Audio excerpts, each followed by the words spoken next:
মেয়ে জাতি করে আমি আজকে থেকে ঘৃণা করি। আমি জীবনে আর কোনো মেয়ে জাতির কাছে যাবো না। আজকে থেকে আমি কোনো মেয়ের পিছনে ভাগবো না, কোনো মেয়ের কাছে যাবো না, আর জীবনে কোনো মায়ের বিয়ে করবো না, কোনো মায়ের লাগা নিজের কষ্ট পাবো না। তোরে তো আগেই কইছিলাম এই মেয়ে ভালো না, আমার কথা তো শুনোস নাই। আগে যা গেছে গেছে, সব বাদ। দেখ, যেটা হয়ে গেছে সেটা তো আর ফেরত এবো না। তুই শুধু শুধু এগুলো নিয়ে মন খারাপ করিস না।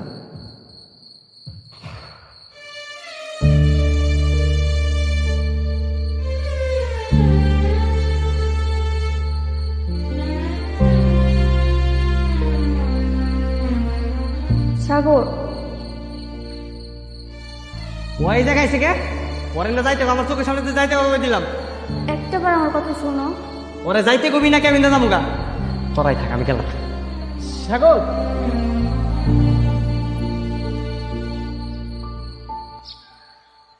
শোন, তুই একটা কাজ কর, তুই ওদের বাড়িতে যা, ওদের বাড়িতে গিয়ে আর বাপ মার সাথে কথা বল। কিন্তু ওনারা যদি রাগারাগি করে, যেহেতু তাদেরকে অপমান করা হয়েছে, আমার মনে হয় তারা ব্যাপারটা মানলেও মানতে পারবে।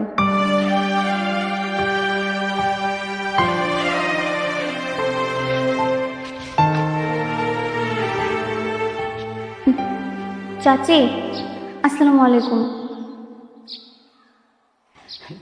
ওয়ালাইকুম সালাম। কি ব্যাপার মা, তুমি আমাকে বাড়িতে? আমার সাগরকে আবার কোনো ঝামেলা করছে? না চাচি, আমি এমনিতেই আসছি। সাগরের মা, কি হয়েছে? আসসালামু আলাইকুম চাচা। ওয়ালাইকুম আসসালাম। আসলে সেদিন গ্রামবাসী সবার সামনে শুধুমাত্র আমার জন্যই আপনাদের এত বড় অপমানিত হতে হয়েছে। আমি আপনাদের কাছে মাফ চাইতে এসেছি, আমাকে মাফ করে দিন। আমি আসলে বুঝতে পারিনি বাবা এত বড় সিদ্ধান্ত নেবেন। দেখো মা, যা হওয়ার হয়ে গেছে। আমার সাগর অন্যায় করছে, তাই গ্রামবাসী আমার শাস্তি দিচ্ছে। তোমার মাপ চাওয়ান লাগবো না। দেখো মা, আমাকে পোলাটা একটু জিদ্দি, তোমারে অনেক পছন্দ করে, তাই তোমার বিয়ে করতে চাইছিল, কিন্তু আসলে ও বুঝতে পারে না যে এইভাবে অপমান হইতে হইব। দেখো মা, আমার ছেলেটা তো খারাপ না। গ্রামবাসী মিলে যে সিদ্ধান্ত নিচ্ছে এটা তুমি ঘুমাইলে নিতে হইব। চাচা, আমি তো আপনাদের মেয়ের মতো, আমাকে একটু মেয়ে মনে করে মাফ করে দেওয়া যায় না? দেখো মা, যা হওয়ার তো হয়ে গেছে, এখন আর সব কথা বলে তো আর লাভ নাই।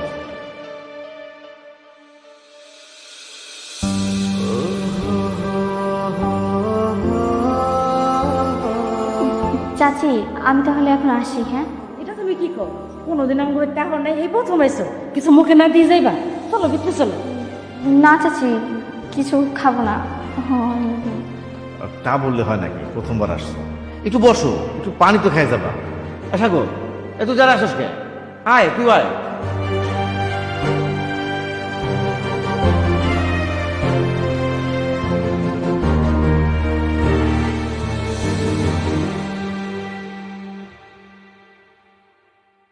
মারে, তেমন কিছু আয়োজন করতে পারি নাই।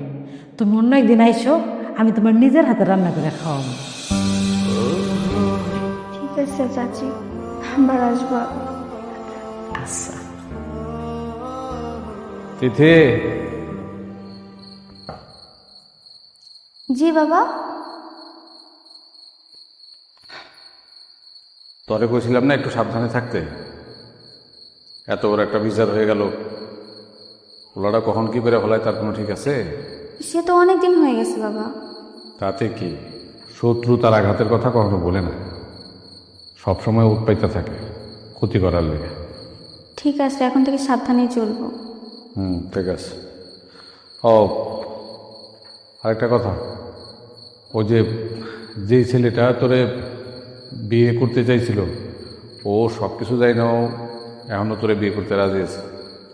তুমি কি বলছো? তা আমি কি কমো, আগে তো সব কিছু রেডিই আছিল, আমিও হকে দিচ্ছি। মানে তুমি আমার বিয়ে পুরোপুরি ঠিক করে ফেলছো? হ্যাঁ, 3 দিন পর বিয়া, আগামী শুক্রবার। ওই ছেলে ঢাকায় চলে যাবো, তাই একটু তাড়াহুড়া করতেছে। এত তাড়াহুড়ো কি দরকার ছিল? পরের বার ছুটি নিয়ে আসতো, তখন বিয়ে হতো। শুভ কাজটা ফালায় রাখার দরকারটা কেন সেটা বুঝলাম না। তাছাড়া ওই পোলাটার কথা তুই ভুলে গেছো? কোনো একটা অঘটন ঘটায় ফেলাইলে তখন কি হইব? ঠিক আছে বাবা, তুমি যা ভালো মনে করো তাই হবে। হ্যাঁ ঠিক আছে।